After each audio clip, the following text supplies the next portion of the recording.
हरिहंत सिद्ध सूर्य उपाध्याय साधु सर्व अर्थ के प्रकाशी मांगलिक रूप जारी है। तिनको परम जान राग तिलहरी जो भक्ति आए को नवाई स्तुति को जारी है। धन्य धन्य तिन आज सब आज भये कर जोड़े बारे बारे वंदना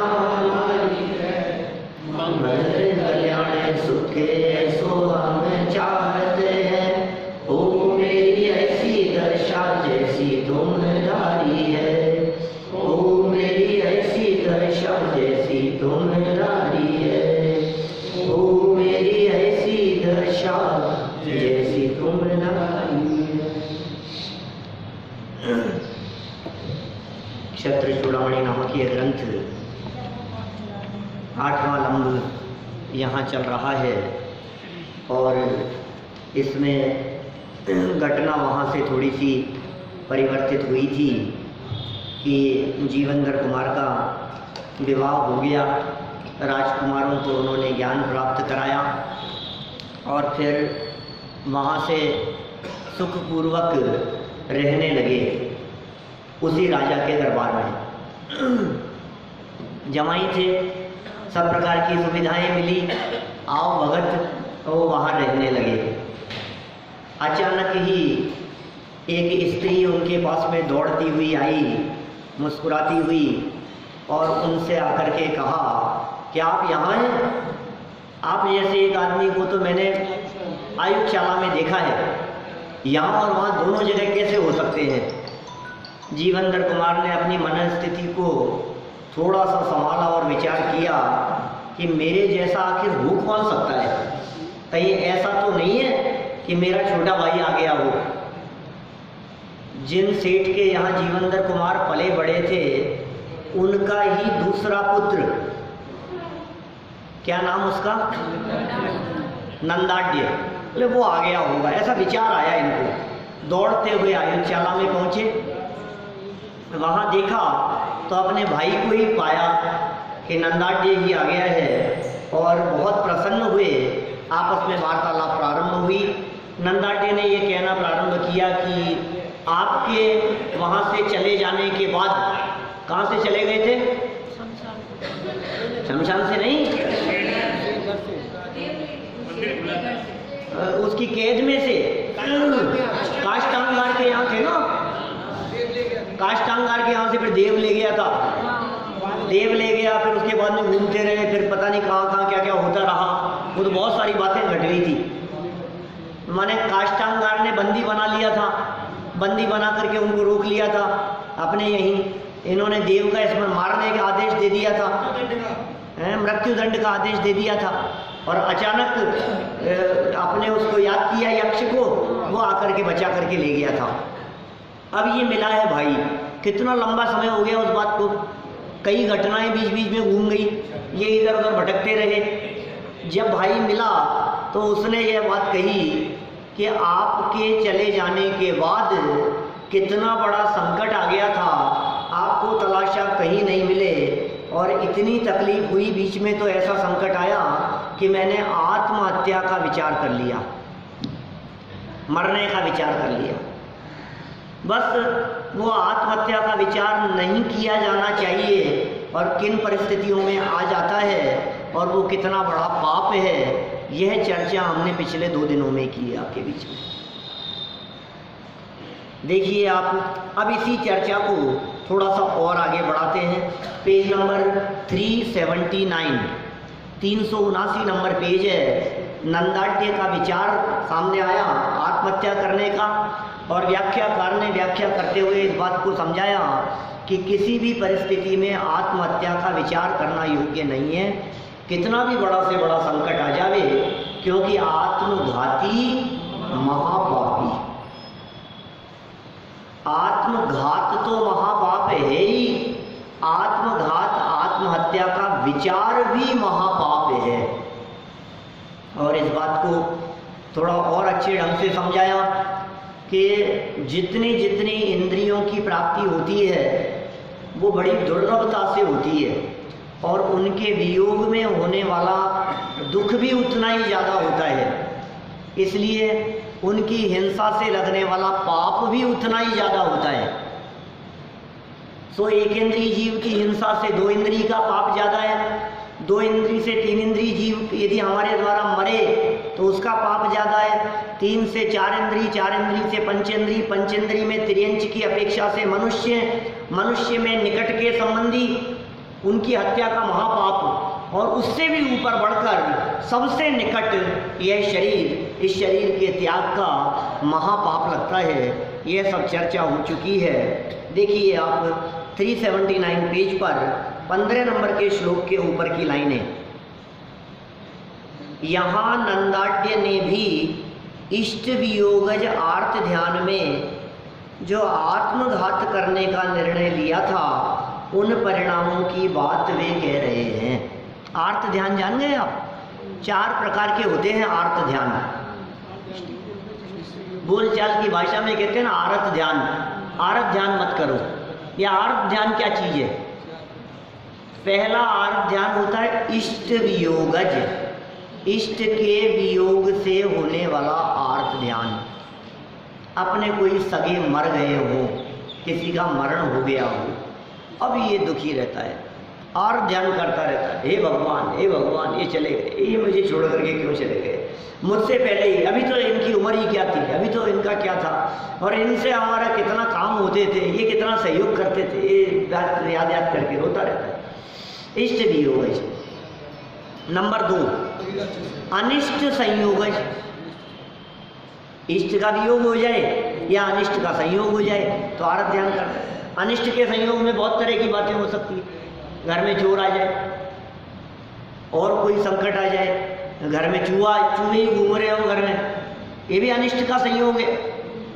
माने जो बात आप नहीं चाहते हो उनका संयोग हो जाने पर होने वाले परिणामों की व्याकुलता, ये है अनिष्ट संयोग। नहीं, ये तीसरे नंबर का आर्त ध्यान है, वो है पीड़ा चिंतन, है ना। तो इष्ट का वियोग पहला आर्त ध्यान, अनिष्ट का संयोग ये दूसरा आर्त ध्यान, और शरीर में होने वाली पीड़ा के बारे में बार बार में चिंतन और विचार, ये तीसरा आर्त ध्यान। घुटनों में दर्द को लेकर के दिन भर आर्त ध्यान चलता रहता है, कमर के दर्द को लेकर उठते बैठते समय हर समय आर्त ध्यान चलता रहता है, हे भगवान ये आर्त ध्यान है, ये खोटा ध्यान है, पाप है, ध्यान जा रहा है बार बार में, क्या करें, तकलीफ है, सहा नहीं जा रहा है। ये कौन सा ध्यान हुआ? पीड़ा चिंतन। नाम ध्यान रखना, मास्टर साहब पूछूंगा। तो वो जी राजेश जी साहब 3 नाम बतलाए हैं। इष्ट वियोग, अनिष्ट संयोग 2, नंबर 3 पीड़ा चिंतन, 3 हो गए। और चौथा है निदान। अबे भैया निदान, ये चौथे नंबर का आर्त ध्यान है। निदान आर्त ध्यान क्या होता है? निदान में क्या होता है, ये कुछ न कुछ कामना करता है, काश मुझे ये मिल जाए, काश मुझे ये मिल जाए, ये चीज़ मुझे प्राप्त हो जाए, हे भगवान बस ऐसा हो जाए, हे भगवान आपके प्रसाद चढ़ाऊंगा, इतने रुपए चढ़ाऊंगा, आपके छत्र चढ़ाऊंगा, हे भगवान बस। उठते बैठते दिन रात अपने दिमाग में जो कांटे की तरह चुभता रहे, और बार बार में वो हमारा ध्यान उसी तरफ, फिर वही ध्यान, ये मिल जाए, ये प्राप्त हो जाए, ये मिल जाए, ये जो भावना है ये कहलाता है निदान, आर्त ध्यान। निदान नाम का आर्त ध्यान है। कोई व्यक्ति स्वर्ग के बारे में कामना करता रहता है, कोई सोचता है मुझे भोगभूमि मिल जाए, हे भगवान बस ये तो मिल ही जाए, मैं तो इतना कर रहा हूँ, इतना तो मिल ही जाए मुझे, हे भगवान मेरी जॉब लग जाए, जॉब लग जाए, जॉब लग जाए, दिन रात उसके बारे में सोचना, ये निदान नाम का आर्त ध्यान है। पाप लगता ही नहीं, ऐसा लगता नहीं है हमारे को कि क्या इसमें क्या पाप कर लिया मैंने क्या गलत काम किया। यह आर्त ध्यान है। आर्त ध्यान का फल तिर्यंच गति की प्राप्ति है, मर करके तिर्यंच में चला जाएगा। आर्त ध्यान के फल में बंदर हो जाएगा, बिल्ली हो जाएगा, कुत्ता हो जाएगा, सुअर हो जाएगा, सोचो आप, ये आर्त ध्यान के फल में अब करते रहते हैं। हम दिन भर में 2 प्रकार के ध्यान करते हैं, ध्यान 4 प्रकार के गए हैं। सब ध्यान की चर्चा करते हैं ना, समाज में ध्यान की बातें बहुत चलती है, ध्यान करो ध्यान करो, ध्यान तो करना ही चाहिए, ध्यान करना चाहिए सब थोड़ा सा।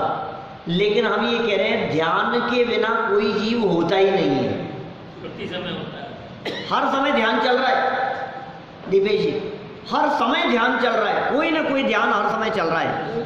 अब देखिए 4 प्रकार के ध्यान कहे हैं शास्त्रों में, कौन कौन से? एक का है आर्त ध्यान, एक का है रौद्र ध्यान, एक का है धर्म ध्यान और एक का है शुक्ल ध्यान। 4 प्रकार के ध्यान। जैन साहब आपके लिए बता रहा हूं क्या, गौरव ने तो सबने सुने हैं बहुत बार। पहला आर्त ध्यान, आर्त ध्यान। दूसरा रौद्र ध्यान, रौद्र, आर्त ध्यान, रौद्र ध्यान, 2 हो गए। नंबर 3 धर्म ध्यान और नंबर 4 शुक्ल ध्यान।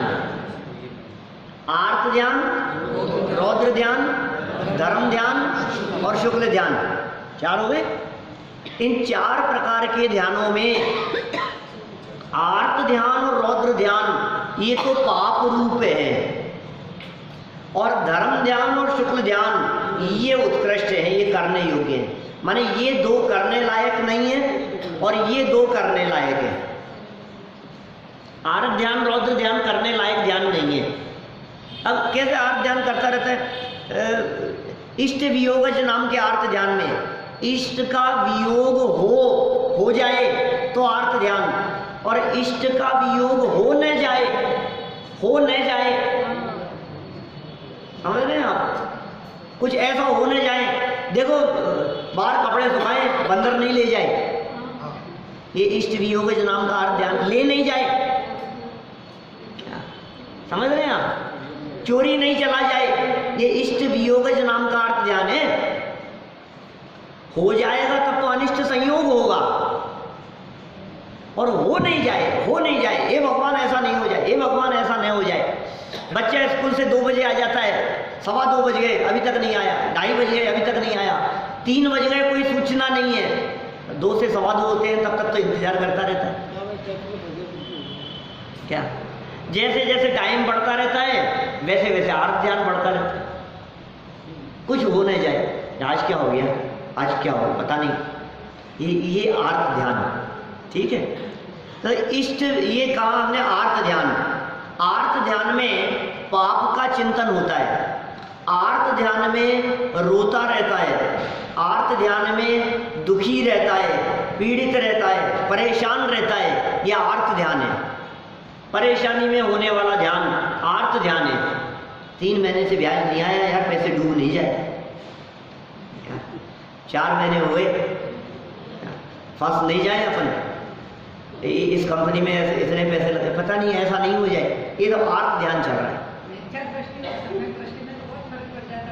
हाँ होता है ये आर्त ध्यान का सद्भाव 6ठे गुणस्थान तक का है, सम्यक दृष्टि नहीं, पंचम और 6ठे गुणस्थान में भी, लेकिन वो मात्रा बहुत कम होती जाती है, बहुत मंद होता चला जाता है।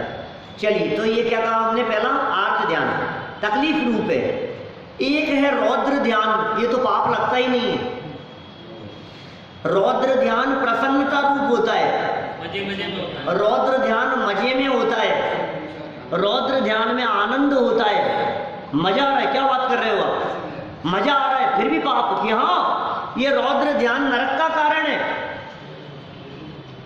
आर्त ध्यान त्रियंच का कारण है और रौद्र ध्यान नरक का कारण है।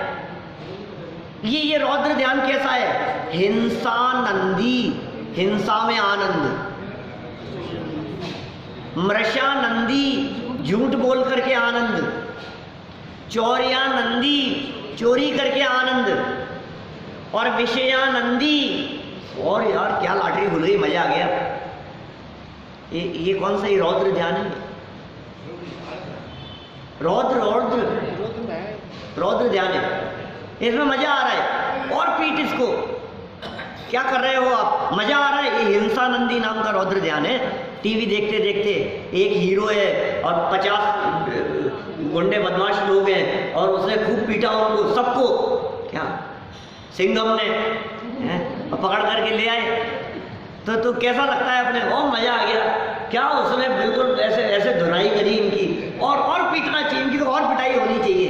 ये सुन, ये जो हिंसा हो रही है और इसमें जो तू आनंद मान रहा है, ये हिंसा नंदी नाम का रौद्र ध्यान है, ये नरक का कारण है। बिना सोचे समझे ये जाता होता है। बोलो, पीटने वाले को पीटने के पैसे मिल रहे हैं, लेकिन पीटने वाला भी मुफ्त में नहीं पीट रहा है। क्या पिक्चर में, टीवी में, सीरियल में पीटने वाले को जितने पैसे मिल रहे हैं ना, पिटने वाले को भी कम नहीं मिल रहे हैं। वो पिटी इसलिए रहा है कि पैसे मिल रहे हैं। क्या पिटता हुआ सा दिख रहा है, क्या दोनों को मिल रहे हैं पैसे और हमें क्या मिल रहा है, पाप। क्या हमें पाप मिल रहा है, आनंद माने जा रहा है, आनंद माने जा रहा है, उसके अंदर मजा आ रहा है। और पीट ले थोड़ा सा, क्या करें, देखे नहीं उसको। क्या अरे लेकिन उछलने का क्या, नाटक को नाटक समझ करके देखो ना, छोड़ दो तो बहुत ही अच्छी बात है, क्या? छोड़ दो तो कहना ही क्या है। लेकिन यदि नहीं छूट रहा है तो कम से कम नाटक को नाटक तो समझे। क्या खेल है वो, तो उसमें क्या दम है इस चीज में, माने उस खेल में हम पाप तो न बांधे, तो ऐसा पाप बांधते इतने तन्मय हो जाते हैं, आंखों से आंसू बहने लगते हैं देखते देखते। टीवी देखते देखते, मूवी देखते देखते आंखों से आंसू बह रहे और देखे जा रहे हो। वैसे मूवी भाई ये क्या कर रहे हो आप, ये मर गए, नहीं मरना चाहिए, इसको नहीं मरना चाहिए था। वो मरा ही नहीं है। जिसके मरने में आप आंसू बहा रहे हो वो मरा ही नहीं है। लो ये रो रहा है जबरदस्ती। तो भाई इतना तन्मय होकर के मत देखो, इतना तादाद में मत हो जाओ उसके साथ में। ये पाप है। ये आर्त ध्यान और रौद्र ध्यान दिन भर चलते रहते हैं, दिन भर चलते रहते हैं, आर्त ध्यान और रौद्र ध्यान। क्या क्या हो गया, ये तो आनंद रूप का हमने सेकंड नंबर वाला। क्या क्या बातें कही थी इसमें, हिंसानंदी, मृष्यानंदी, झूठ बोल करके आनंद मानना।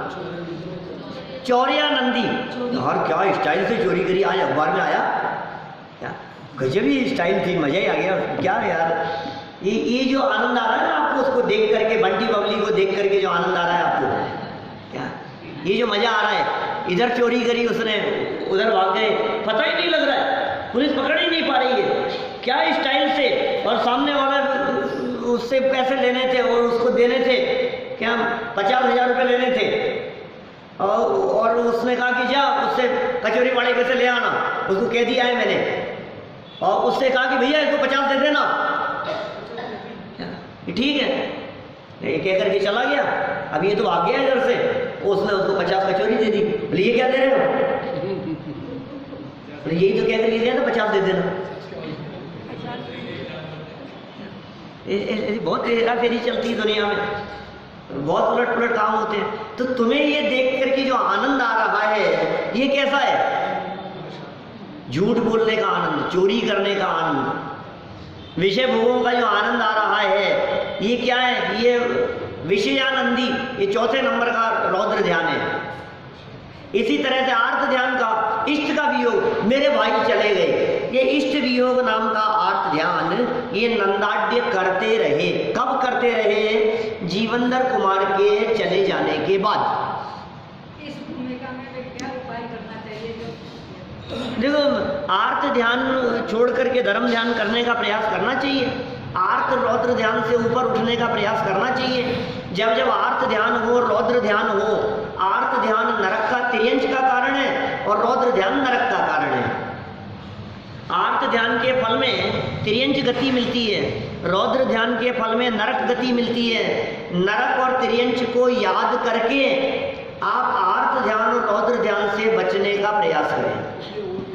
कैसे बचें इनसे बचने का, कि वस्तु स्वरूप विचार खुशी से, एक ही उपाय है, वस्तु स्वरूप का विचार करने से शांति मिलेगी। थोड़ा ये थोड़ा स्पष्टीकरण। हाँ। जब आप वस्तु स्वरूप का विचार करते हैं, जब आप होनहार का विचार करते हैं, जब आप क्रमबद्ध का विचार करते हैं, जब आप वस्तु के परिणमन का विचार करते हैं, जब आप निमित्त उपादान का विचार करते हैं, जब आप अपने पाप कर्म के उदय का विचार करते हैं, तो आर्त ध्यान रौद्र ध्यान में कमी आए बिना नहीं रहती। ये सब उपाय हैं हमारे पास में, इनके बारे में विचार करो। अरे रे जम जस जम्मी देसे जेण विहानेण जम्मी कालम्बी हणादम जनेण नियतम जम्मम वा एहम वर्णम वा तम तस् तम्मी देसे तेण विहानेण तम्मी कालम्बी हो सकदि वारे दुम हिंदू वाते हिजनिंदू वा एवं जो निश्चयदो जान दी दवाणी सब पज जाए सो सत्तिट्ठी शुद्धो जो संकदि सो हो बुद्धिट्ठी। मूल गाथाओं में कह रहे हैं आचार्य, ऐसी बातें कह रहे हैं। भाई साहब सुनो, विचार तो करो आप एक इसके बारे में। सर्वज्ञ भगवान के ज्ञान में झलक रहा है। ये जो घटना आज घटती हुई दिखाई दी है, ये कोई नई घटना नहीं है। ये घटना घटती हुई दिख रही है तुम्हारे को नई, लेकिन हजारों करोड़ों साल पहले भी भगवान के ज्ञान में यही बात झलक रही थी। कौन टाल सकता है? हो सकता थी बारे धुन, कौन टालने में समर्थ है? टाल लो आप, कहाँ टाल पा रहे हो? ये विचार एकमात्र ऐसा है जो विचार शरणभूत होता है। देखिए आप, कितना बड़ा संकट आ गया। बड़े भाई चले गए, जो बड़े भाई पिता समान थे, जो बड़े भाई लालन पालन करते थे, जिन बड़े भाई का पूरे परिवार में बहुत बड़ा सहारा था, जीवनधर कुमार का, बहुत बलवान थे, बहुत समझदार थे, बहुत बुद्धिमान थे। आज उन जीवनधर कुमार के चले जाने पर पीछे से नंदाड्डे को कैसा विचार आने लगा, मानो हमारे घर में तो सब कुछ खत्म हो गया, अब क्या बचा है? और भी कुछ संकट आए होंगे, हो सकता है उसने कुछ उपद्रव किया होगा, जो काष्टांगार था उसने कुछ और ज्यादा संकट में डाल दिया। बताओ तुम्हारा भाई कहाँ है? तो मार देंगे तुम्हारे को, बंदी बना देंगे तुम्हारे को, बताओ कहाँ चला गया है? यातनाएं दी होगी। पीछे से नंदाड्डे को ऐसा विचार आने लगा, वो मर जाऊंगा, आत्महत्या का विचार आने लगा। क्या करें? घर जाते थे मान लो तो रोजाना सिपाही आकर के धमकाते थे, कुछ खबर लगी क्या उसकी? शाम तक बता देना कहाँ गया है तुम्हारा भाई। अब ये रोजाना ऐसी जिंदगी, रोज परेशान करे वो सिपाही आ करके। ऐसी स्थिति पीछे से हुई होगी इनकी, जिसमें इन्होंने आत्महत्या करने का विचार किया। लेकिन उस आत्महत्या का विचार जो कि कैसा था, इष्ट वियोग नाम का खोटा आर्त ध्यान, आत्मघात करने का निर्णय लिया। उन परिणामों की बात नंदाड्डे ने जब जीवनधर कुमार बहुत लंबे समय बाद में मिले तो उनको बताया, और फिर कहा कि सुनो, समय पर ही मुझे सद्बुद्धि आ गई, नहीं तो मैं मर ही जाता। अब बात को आगे बढ़ाते हैं। 15 नंबर का श्लोक है। विद्या विदित वृत्तांता कर्म वृत्ता प्रजावती इत्यालोच्य संस्थाने बोधो में समझायत। विद्या के बल से वृत्तांत को जानने वाली मेरी भाभी, क्या विद्याएं थी उसके पास भी, वहाँ घर में जो शादी हुई थी ना, वो वीणा बजाने वाली थी क्या, ये घर में थी, गंधर्व दत्ता, जिन्हें लेकर के आ गए थे, इनके साथ में शादी हो गई थी। पहली थी क्या वो, जो भी है। तो ये कह रहे हैं विद्या के बल से वृत्तांत को जान लेने वाली मेरी भाभी, माने आपकी पत्नी गंधर्व दत्ता का क्या समाचार है। इस प्रकार विचार करने से योग्य समय में मुझे सद्बुद्धि उत्पन्न हो गई। अरे ये देखो क्या कह रहे हैं, ये कह रहे हैं आप तो चले गए और मैंने सोचा कि मैं आत्महत्या कर लूँ, मर जाऊँ। तुरंत मुझे विचार आया कि भाभी का क्या होगा, आप तो चले ही गए, क्या अब ये पीछे से इनका क्या होगा, और मैं भी चले जाऊं। अब घर में 2 ही तो युवा थे, पीछे से इनका क्या होगा। ऐसा विचार करते ही कुछ सद्बुद्धि आ गई कि नहीं भाई, परिवार है पीछे से, इनका क्या होगा, मैं मर जाऊंगा तो इनकी भी और हालत खराब हो जाएगी, और मेरे मरने से वो गंधोत्कच, वो जो है काष्टांगार, वो इनको थोड़ी ना छोड़ देगा। ये विचार आया। देखिए आप, और अभी ये देखो, या उनसे पूछ लो, ये कह रहे हैं सरलार्थ में, मुझे उसी समय अकस्मात ये सद्बुद्धि जागृत हुई कि मैं अपनी भाभी गंधर्व दत्ता, जो अवलोकिनी नामक विद्या के कारण सभी प्रकार के समाचारों को जानने में समर्थ है, उनसे क्यों न मिलूं? वह आपके वियोग में अपना समय किस प्रकार व्यतीत कर रही होंगी, आपके वियोग में उनकी क्या हालत हो रही होगी, उनसे भी तो मिलूं मैं, उनसे भी तो जानूं।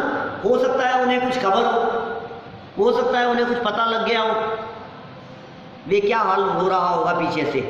सो नंदाढ्य का गंधर्व दत्ता के पास जाना। ये नंदाढ्य किसके बेटे थे? ये सेठ गंधोत्कच के बेटे थे, जीवंतर के छोटे भाई। ये गंधर्व दत्ता जीवंतर कुमार की पत्नी के पास में पहुंचे। देखें जरा क्या हुआ।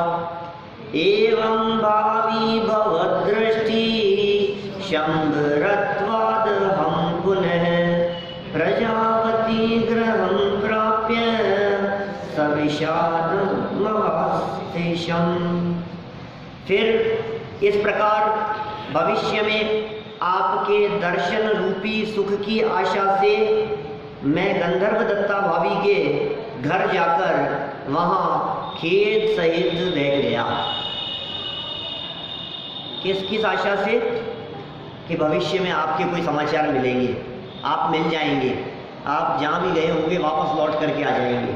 ये विचार करके उदास होकर भाभी के पास जाकर बैठ गया। मैं तत्काल ही भविष्य में आपके दर्शन सुख की आशा से आदरणीय भाभी गंधर्व दत्ता के निवास पर पहुंच गया तथा वहां जाकर अतिशय दुखद स्थिति में बैठ गया।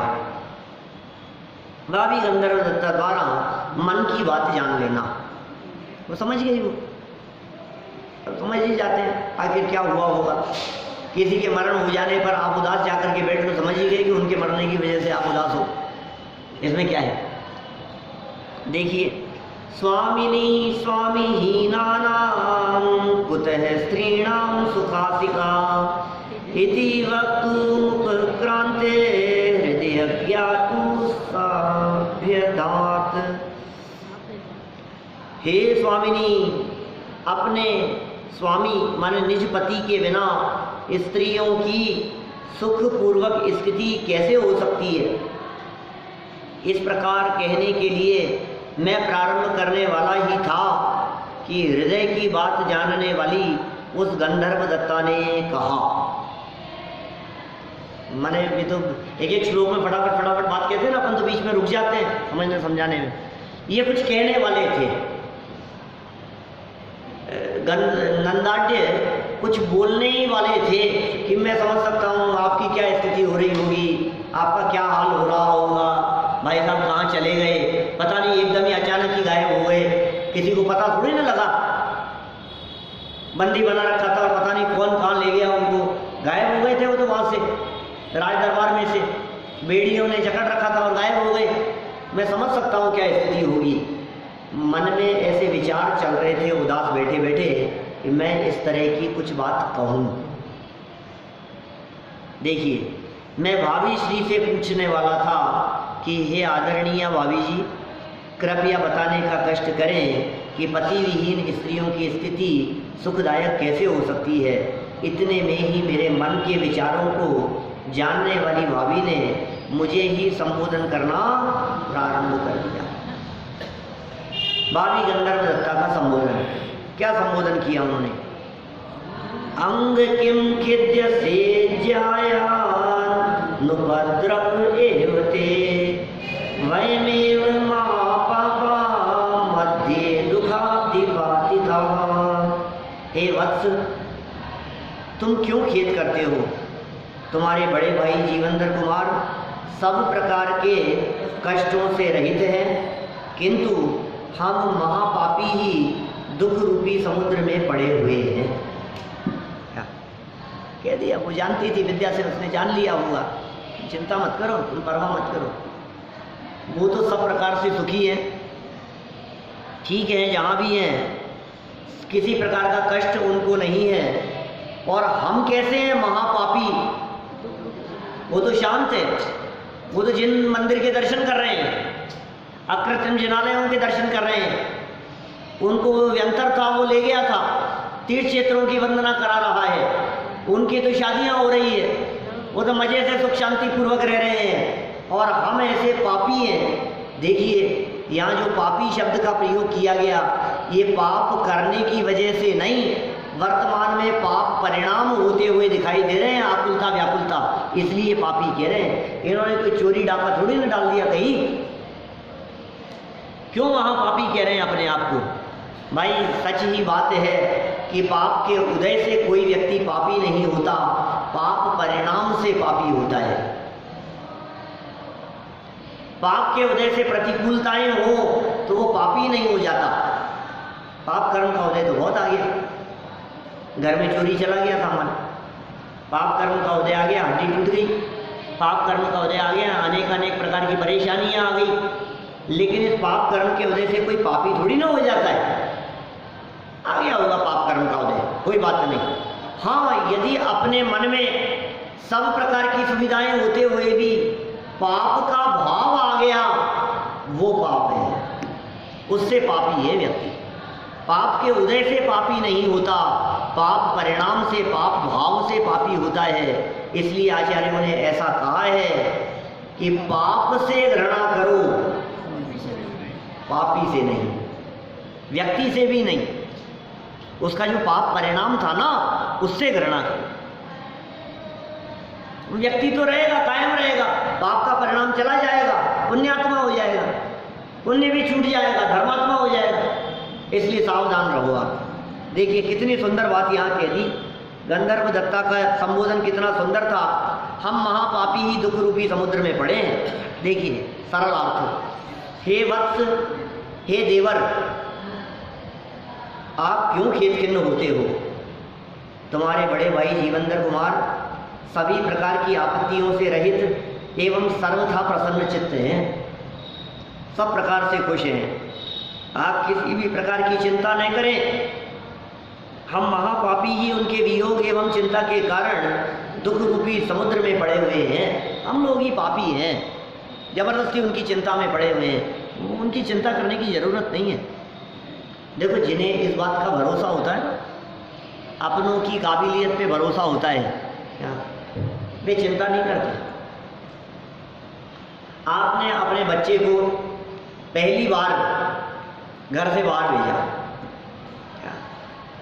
अब माँ आर्त ध्यान करती रहती है, कुछ हो नहीं जाए, बेचारा अकेला गया है, पहली बार गया है, अरे पता नहीं क्या, अभी तक तो फ़ोन नहीं आया उसका, पहुँच तो गया होगा ना, वो चले तो जाएगा ना अकेला, अभी आप।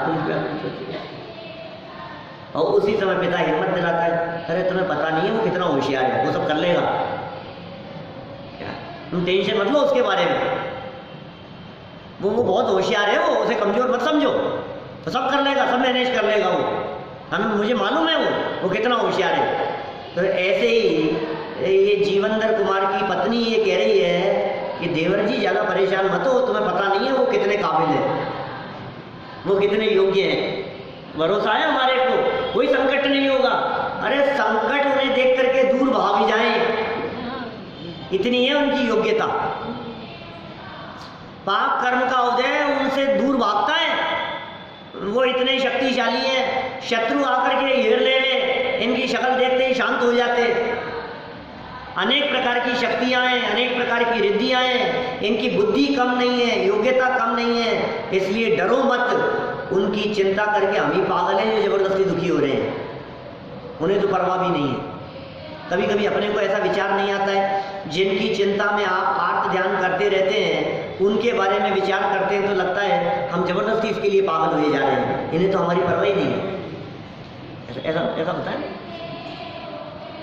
हम जबरदस्ती परेशान हो रहे हैं इनके पीछे, हम जबरदस्ती बावड़े हो रहे हैं, ले पीछे पीछे पड़े जा रहे हैं, पीछे पड़े जा रहे हैं, इसका क्या होगा, इसका क्या होगा, इसका क्या होगा।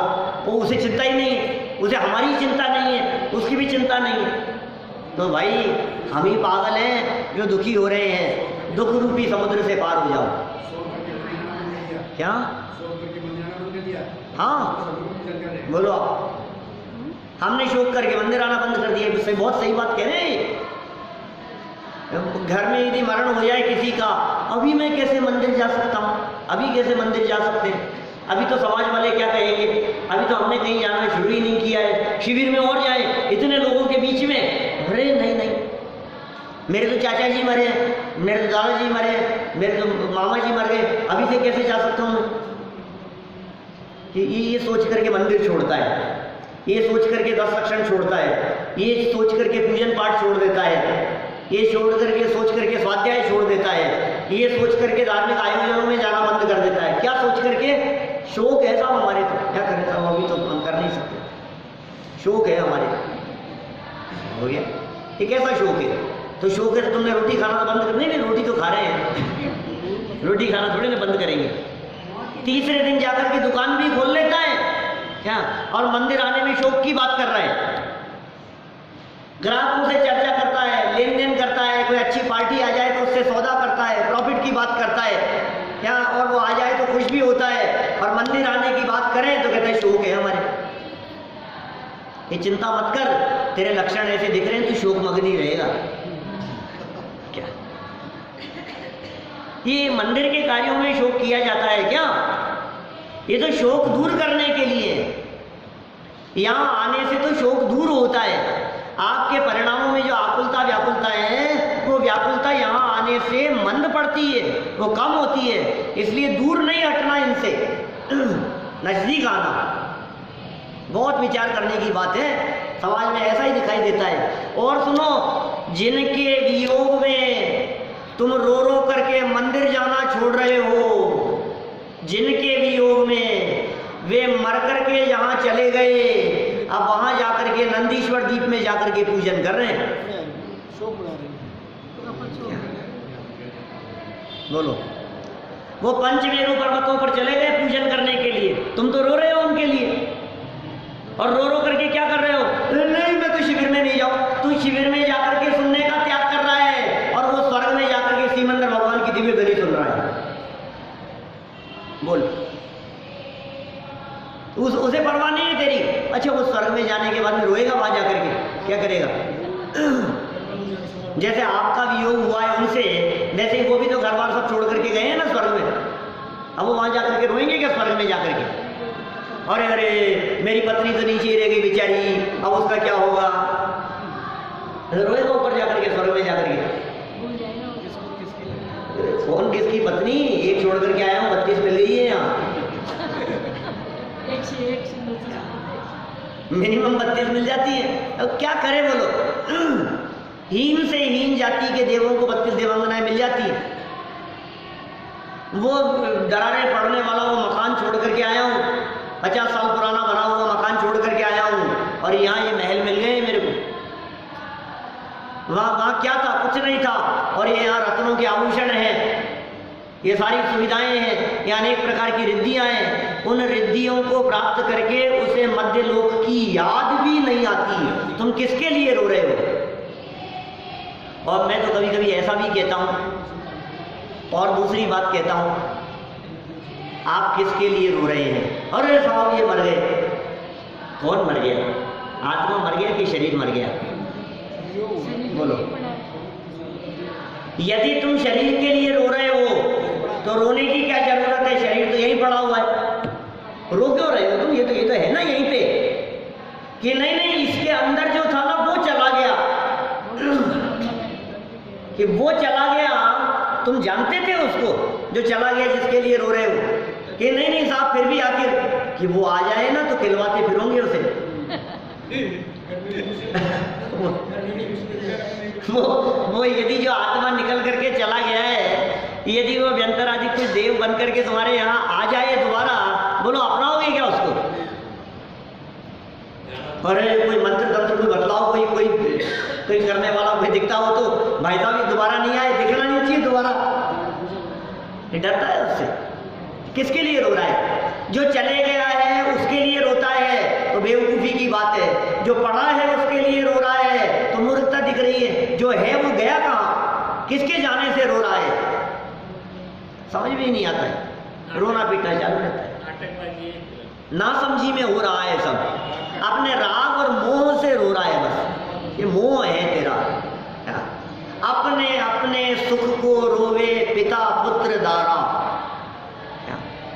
मंगत राय जी की बारे भावनाओं में लिखा है, अपने अपने दुख को रो रहा है, अपने अपने सुख को रो रहा है, अपनी बातों को याद कर कर के रो रहा है, बाकी दुनिया से कुछ लेना देना नहीं है, किसी से कोई मतलब थोड़ी ना होता है भाई साहब।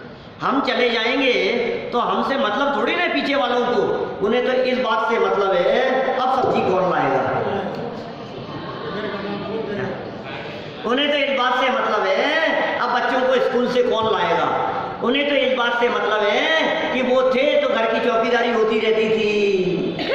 अब क्या करें, हमने तो पिछले 15 साल में घर में ताला ही नहीं लगाया। ऐसी ऐसी बातें सुनते हैं हम और रोता रहता है, याद कर करके रोता रहता है।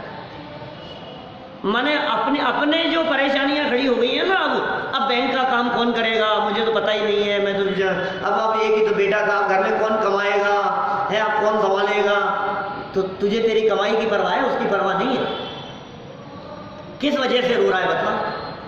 अच्छा क्या क्या बात ऐसी होगी जिस बात को याद करके रोएगा, अपना स्वार्थ ही ना, क्या अपने स्वार्थ को याद कर करके रोता रहता है, ये सब स्वार्थी है सारा जगत। इसलिए भाई ये कितनी सुंदर सीख जीवंतर कुमार की पत्नी ने अपने देवर को दे दी कि सुनो, जिनके वियोग में तुम रोते हो वो कोई मर नहीं गए हैं, क्या थोड़े दिन के लिए गए हैं, बाहर चले गए हैं, वे जहाँ भी गए हैं सुख में हैं, शांति में हैं, आनंद में हैं, प्रसन्नता में हैं, वे अनेक रिद्धियों से संपन्न हैं, उन्हें कोई तकलीफ नहीं है। हम ही मूर्ख हैं जो याद कर करके रो रहे हैं। बोलो, बेटे को बाहर प्रदेश में पढ़ने के लिए ऑफर आ गया, क्या उसे ऑफर आ गया पढ़ने के लिए, वो तो चिट्ठी ऐसे लेकर के आया, इतना उछलता हुआ, क्या स्कॉलरशिप मिली है, कॉलेज वाले भेज रहे हैं, बाहर पढ़ने के लिए भेज रहे हैं, लंदन जाऊंगा, वहाँ जाकर के पढ़ूंगा, उछलता हुआ आया, क्या 16-17 साल की उम्र थी, क्या और ये बात सुनते ही माँ बाप को तो झटका लग गया, चला जाएगा तो निकल गया तो हाथ से। अब बतलाओ, अब वो पढ़ने के लिए जा रहा है, उसकी बाहर जॉब लग गई है, 2 करोड़ रुपए का पैकेज है उसका, 5 करोड़ रुपए का पैकेज है, वो वहाँ जाकर के वो कमाएगा, खूब सुख शांति से रह रहा है, मजे में जा रहा है। अब वो चला गया और 2 महीने हो गए, 6 महीने हो गए और इधर माँ बाप रोते रहते हैं, चला गया, एक ही तो बेटा था वो भी चला गया है, तो वो कब आएगा। अरे तो वो वहाँ जाकर के शांति से रह रहा है ना, तो तू रो क्यों रहा है, जिंदगी भर के लिए चला गया कि आ जाएगा जब आना होगा, नहीं आए तो नहीं आए, जो कुछ भी होगा, तू जबरदस्ती रो रहा है। ये कह रहे हैं ये पागल है जो रो रहा है, ये तो पहले से ही नक्की था। ये क्या नक्की था, आज के जमाने में बेटियों की विदाई नहीं होती, बेटों की होती है, क्या बेटियां अपनी होती है, क्या बेटियों का फिर सपोर्ट मिलता रहता है, बेटियों का फिर सहयोग मिलता है। जैन साहब सही कह रहा हूँ कि गलत कह रहा हूँ, बताओ हैं? बेटे तो कहने के लिए होते हैं अपने, क्या तो कौन दे, तो स्थिति बड़ी खराब है समाज की, छोड़ करके चले जाते हैं, अलग हो जाते हैं, अलग रसोई बनाना शुरू कर देते हैं, परदेश पढ़ने के लिए चले जाए तो लौट करके नहीं आते हैं, और लौट करके आ भी जाए तो 2-4 दिन के लिए आते हैं, अपना काम करके वापस चले जाते हैं। मैंने ये हालत है बेटों की, कोई सब जगह घर की ऐसी हालत दिखाई देती है आपको, और बेटियां तो उनके वो अपनापन दिखाई देता है। तो ये तो नक्की था ना पहले से ही चले जाएंगे, और ये तो परमानेंट नहीं गए हैं, क्या हम जबरदस्ती इनके वियोग में आकुलित व्याकुलित होकर के अपना भव बिगाड़ रहे हैं, अपने पाप कर्म का बंधन कर रहे हैं। इसलिए भाई समझदारी इसी बात में है, अपने परिणामों को संभालो। देखो विशेषार्थ नीचे, जब जीव इष्ट वियोग को अपने ज्ञान का ज्ञेय बनाता है तब स्वयं ही दुखी होता रहता है। इष्ट वियोग हो गया, ज्ञान का ज्ञेय बनाता है, चले गया चले गया चले गया चले गया, रोता रहता है। जीवनधर कुमार हमारे इष्ट हैं और वे हमसे दूर चले गए हैं, ऐसा स्मरण करते ही दुख होना स्वाभाविक है। दुखी होते रहे इष्ट वियोग के कारण। जीव स्वयं अपने परिणामों से ही दुखी होता है। देखो, किसी के चले जाने से दुखी नहीं है, बोलो, चले जाने से दुखी नहीं है। आपको क्या लगता है ये चले जाएगा तो दुखी होगा? हो सकता है सुखी हो सकता है इंतजार कर रहा हो इनके वियोग का, उनके मर जाने का। ऐसे भी तो होते हैं दुनिया में, मार ही देते हैं। क्या बात कर रहे हो आप? तो किसी के मर जाने से या किसी के वियोग होने से दुख हो, ऐसा नहीं होता। ये जीव अपने ही परिणामों से दुखी होता है। माने दुख का कारण दूसरा व्यक्ति नहीं है, दुख का कारण संयोग नहीं है, दुख का कारण परिस्थिति नहीं है, दुख का कारण हमारी मनस्थिति है। परिस्थिति नहीं, मनस्थिति है। ये हमारे दुख का कारण है। दुख का कारण बच्चे नहीं है, दुख का कारण परिवार नहीं है, दुख का कारण प्रतिकूलताएं नहीं है। हमारी सोच हमारे दुख का कारण है। सोच बदलो। अन्य कोई वस्तु उसे दुखी नहीं बना सकती। इतना स्पष्ट कह दिया। कोई वस्तु दुखी बना सकती है क्या? नहीं बना सकती। व्यवहार में ऐसा अवश्य कहा जाता है कि अन्य पदार्थों के निमित्त से उसे दुख हुआ है, कहा जाता है ऐसा। इस प्रकार अज्ञानी व्यक्ति इष्ट वियोग और अनिष्ट संयोग में अपनी मिथ्या भ्रांति से स्वयमेव दुखी होता है। बोलो, घर का माल चोरी चला जाए, ऐसा कहा जाता है भाई साहब दुखी होना स्वाभाविक ही है। चोरी हो गई साहब इनके यहाँ, दुख तो होगा ही साहब। नहीं भाई साहब, घर में चोरी करते हुए का सहयोग भी कर देता है और दुखी नहीं होता है। बोलो, बनारसी दास जी क्या 400 साल पहले राजा के 9 रत्नों में से एक थे, मालूम है आपको? बादशाह अकबर जो था वो अकबर के प्रमुख व्यक्तियों में से थे बनारसी दास जी। सेठ थे, साथ में शतरंज खेला करते थे। और अंत समय में बनारसी दास जी ने अकबर राजा को उर्दू में एक ग्रंथ लिख करके भेंट किया था। वो ग्रंथ अभी अवेलेबल हुआ है, अभी मिला है वो ग्रंथ, उर्दू में लिखा हुआ। क्या फिरोजाबाद में हैं? उर्दू जानते थे, जानते ही होंगे। मुस्लिम देश था उस समय, तो चारों तरफ उर्दू चला करती थी। उर्दू में लिखा हुआ ग्रंथ बनारसी दास जी का लिखा हुआ, और वो बिल्कुल वहाँ मिला है कहीं किसी दरगाह में, पता नहीं कौन सी जगह पर। अभी उसका अनुवाद नहीं हुआ है। जिन सज्जन को मिला उन्होंने वहाँ से प्राप्त किया, वो उसकी कॉपी मेरे पास में भेजी 1 पेज की। मैंने कहा 1 पेज भेजना सिर्फ। वो मिले मेरे से, उन्होंने कहा इसका अनुवाद करवाना चाहिए। अभी तो उर्दू जानने वाला ही अनुवाद करे कोई इसका। मैंने वो ग्रंथ लिख करके, बाकायदा 200 पेज का ग्रंथ है जो बनारसी दास जी ने उनको लिख करके भेजा, भेंट किया उसको, उसके जन्मदिन पे या किसी अवसर पर अकबर को भेंट किया था। ये बनारसी दास जी के घर में चोर आ गए चोरी करने के लिए। अब घर में चोर आ गए और 4 लोग थे और 4 बोरियां उन्होंने एक दूसरे का सहयोग करके उठाई और दीवार फांद करके दीवार से उंगालना था उनको। और 3 ने तो एक दूसरे को सहयोग किया, वो 3 तो उछल करके चले गए बोरियां लेकर के। अब ये चौथा व्यक्ति था, बोरी तो कंधे पर और दीवार पे चढ़ा नहीं जा रहा था। बनारसी दास जी उठ गए, उठ करके आ गए। तो उन्होंने देखा कि ये चोर है, गेहूं की बोरी चुरा करके ले जा रहा है, इससे जाया नहीं जा रहा है। उन्होंने उसकी हेल्प करी और सहयोग करके उसको ले जाने दिया। आप समझ रहे हैं? मैं ये बात इसलिए कह रहा हूँ कि यदि आपको ऐसा लगता हो कि चोरी हो जाने से तकलीफ होती है, तो ये कह रहा हूँ चोरी हो जाने से तकलीफ नहीं होती। ये परिस्थिति है, ये दुख का कारण नहीं है। आपकी सोच यदि बदलेगी तो आप दुखी नहीं होंगे। आप अपने इष्ट वियोग और अनिष्ट संयोग की मिथ्या भ्रांति के कारण दुखी हैं। यह भ्रांति टूटकर जब धर्म ध्यान होता है, जब ये जीव अपने स्वरूप को जानता पहचानता है, तभी सुखी होता है। यह शिक्षा गंधर्व दत्ता ने अपने देवर को प्रदान की और जीवनधर कुमार का समाचार भी दिया। तब तब जाकर के जीवेंद्र कुमार की खबर लगी।